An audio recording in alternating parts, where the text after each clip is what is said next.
Nem szoktam megbocsájtani, hogyha egy specifikáció köszönő viszonyban sincs a valósággal. Ám ez a gép annyira jól néz ki, és annyira jó használni, hogy kis hián elfelejtettem neki a hiányzó 1000 Anzilument.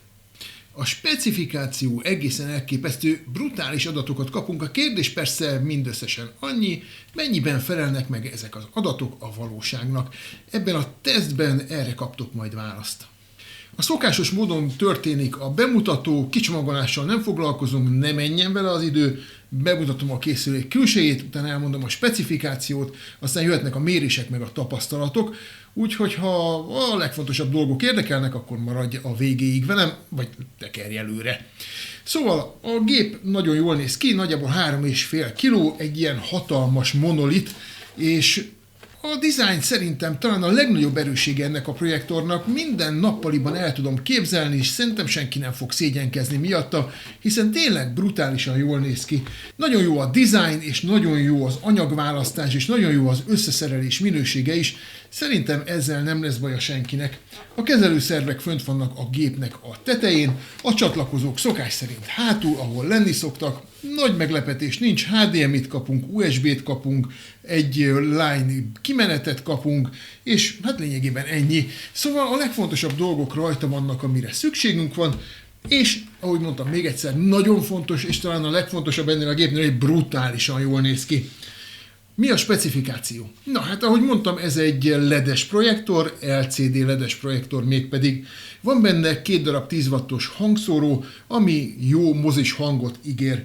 De nem ez a leglényegesebb ebben a dologban, hanem az, hogy a gyártó a tavalyi, már egyébként sem alacsony 1500 Anzilumenről fölemelte a fényáram nagyságát 1800 Anzilumenre, ami egy LED-es LCD projektor esetén egész egyszerűen hihetetlen értéknek számít. Egyébként persze a gép tud mindent, amit egy ilyen modern LCD projektornak tudni kell, szóval vannak benne automata funkciók, automata fókusz, automata trapézkorrekcióállítás, automatikus zoom, minden van rajta, ami automatikus és kellhet. Ilyen problémánk megint csak nem lesz vele. A távirányító bluetoothos, az operációs rendszer, meg az Android TV. És akkor itt most álljunk meg egy szóra, nem túl sok szóra, mert az Android TV-vel már foglalkoztunk, de azért lássátok ti is, hogy mégis miről van szó. Szóval az Android TV, ahogy tudjátok, egy távirányítóra optimalizált Android felület, amiket kimondottan projektorokhoz, meg tévékhez szoktak használni. Ez azt is jelenti egyben, hogy le van korlátozva a hozzáférhető szoftvereknek a köre, nem mindent lehet letölteni és telepíteni rá, ami az Android Play Store-ban elérhető, mert hogy a legtöbb program ugye nem tévére, meg nem projektorra készül, hanem mobiltelefonra vagy tabletre. Ezeket a programokat, amik nincsenek távirányítós használatra optimalizálva, nem tudjuk letölteni és nem tudjuk használni. Miért jó mégis az, hogy Android TV van rajta? Nyilvánvalóan azért, mert egy projektoron leginkább filmeket nézünk, és a filmek nézéséhez meg szükség lesz az, hogy az elérhető streaming szolgáltatásokat föl tudjuk telepíteni, tudjuk használni, és teljes értékűen, teljes felbontásban tudjuk nézni rajta a filmeket. És ez az Android TV tudja ezt, mindenféle streaminget föl lehet rá telepíteni, van Widevine L1 minősítésünk, szóval a lehető legnagyobb felbontásban tudjuk nézni a filmeket. Ez a lehető legnagyobb felbontás az LCD projektoroknál, még mindig 1080p natív természetesen, szóval 1080p-nél nagyobb felbontású LCD projektort jelenleg én nem tudok, ő is ennyit tud.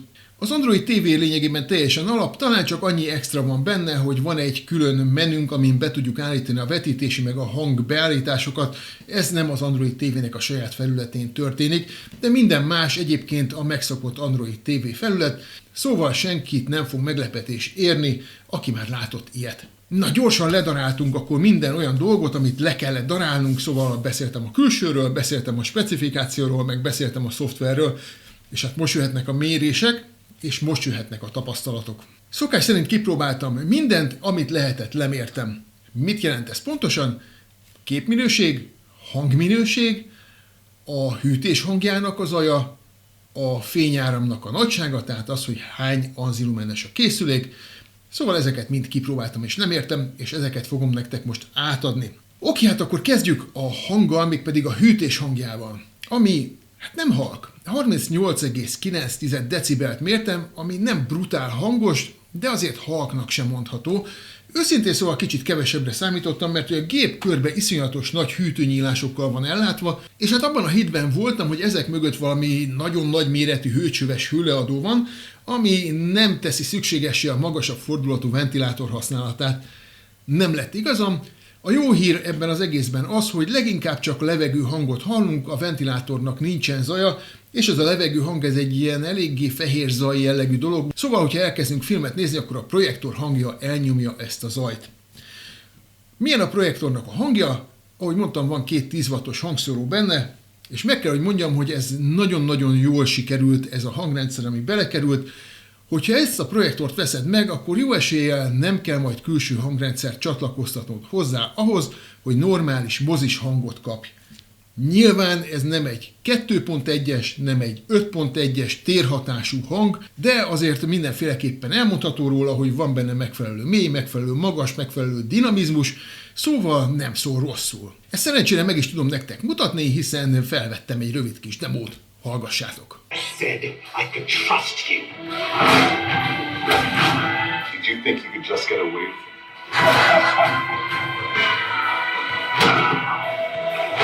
What were you doing at my house? Oké, milyen a képminőség? És a képminőség elsőre azt mondom, hogy jó, szemre ránézésre jók a színek, megfelelően telített színeket kapunk, nem nagyon vesznek el a részletek a sötétebb jelenetekben sem. Lemértem természetesen, és minden LCD projektornál a kép közepén a legnagyobb a fényerő, a szélek meg a sarkok felé pedig csökken. Ennél is így van, de teljesen átlagos ez a csökkenés, szóval nem mondanám rossznak. Oké, hát milyen a fényerő?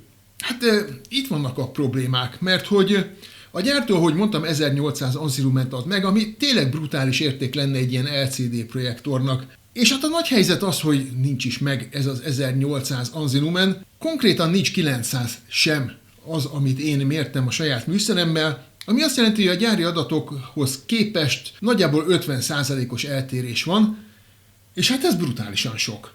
Szóval én azt gondolom, hogy ennek sok értelme nincs, mert hogy nagyjából 900 anzit mértem, és ez a 900 anzi egy otthoni LED-es LCD projektornak igazából már megfelelő színeket kapunk, megfelelő fényerősséget kapunk, igaz, be kell hozzá sötétíteni, de egy tök jó mozi élményt kapunk, és hát nem igazán értem, hogy miért kell ezt az 1800 anzit ráírni a papírra. Ha arra vagytok kíváncsiak, hogy érdemes-e megvásárolni ezt a projektort, erre viszont a válaszom az lesz, hogy igen.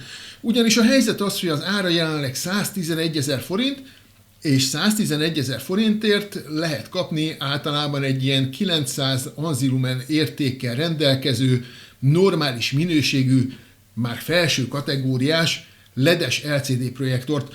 Szóval ebben az árban ez teljesen megfelelő ez a projektor, nincsen túlárazva.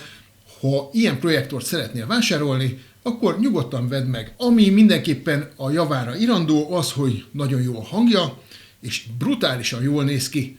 Szóval, hogyha te a nappaliba egy fix helyet akarsz egy projektornak, és nem akarod onnan elpakolni, akkor érdemes foglalkozni ezzel a Whale Pro projektorral, mert hogy szégyenkezni biztos, hogy nem fogsz miatta. És hát nagyjából ez az értékelésem így összességében, és hát még egyszer a bevezető, szóval én nem igazán szoktam szeretni, hogyha a specifikáció ilyen mértékben eltér a valós értékektől, de ennél a projektornál kénytelen vagyok ezt valamelyes megbocsájtani vagy elfelejteni, mert úgy egyébként a projektor minden más szempontból tökéletes, és mint mondtam, ez a 900 anzilumen sem egy borzasztó rossz érték. Szóval, hogyha megtetszett ez a gép, akkor nyugodtan vásároljatok meg, mert azt a 111 000 forintot bőven megéri. A videó alatt megtaláljátok a linket, meg ott lesz a kuponkód is, amivel megvehetitek. Ha ez a teszt tetszett, akkor itt a mellettem megjelenő másik 2 videóból választatok még. Lájkoljatok, szóljatok hozzá, iratkozzatok föl, stb.